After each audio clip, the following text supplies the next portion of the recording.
ജിയോ ബേബി സംവിധാനം ചെയ്ത കാതലിനെയും മമ്മൂട്ടിയെയും പ്രശംസിച്ച് ബോളിവുഡ് താരം വിദ്യാ ബാലൻ.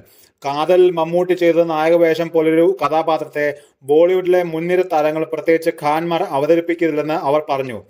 ഒരു ഓൺലൈൻ പോഡ്കാസ്റ്റ് ഷോയിലാണ് ഇക്കാര്യം വിദ്യാ ബാലൻ പറഞ്ഞത്.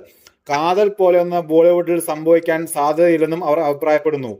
അഭ്യസ്ത വിദ്യരായ പ്രേക്ഷകരാണ് കേരളത്തിലുള്ളതെന്ന കാര്യം ഉൾക്കൊള്ളേണ്ടിയിരിക്കുന്നുവെന്ന് വിദ്യാ ബാലൻ പറഞ്ഞു. അതൊരു വലിയ വ്യത്യാസം തന്നെയാണ്. കാതൽ എന്ന സിനിമ മമ്മൂട്ടി ചെയ്തത് കേരളത്തിൽ അങ്ങനെ ഒരു സിനിമ ചെയ്യാൻ കുറച്ചുകൂടി എളുപ്പമായതിനാലാവാം. അദ്ദേഹം ഉൾപ്പെടുന്ന സമൂഹത്തിന്റെ പ്രതിഫലനമാണത്. അവർ ഇതുപോലെയുള്ള കാര്യങ്ങളിൽ കൂടുതൽ തുറന്ന മനസ്സോടെ ഇരിക്കുമെന്ന് ഞാൻ കരുതുന്നു. അവർ അവരുടെ അഭിനേതാക്കളെ, പ്രത്യേകിച്ച് പുരുഷ സൂപ്പർ താരങ്ങളെ ബഹുമാനിക്കുകയും ആദരിക്കുകയും ചെയ്യുന്നു. അതിനാൽ അദ്ദേഹം മുന്നോട്ട് പോയി ആ ചിത്രം ചെയ്തു എന്നത് കൂടുതൽ സ്വീകാര്യമാണെന്നും വിദ്യാ ബാലൻ അഭിപ്രായപ്പെടുന്നു.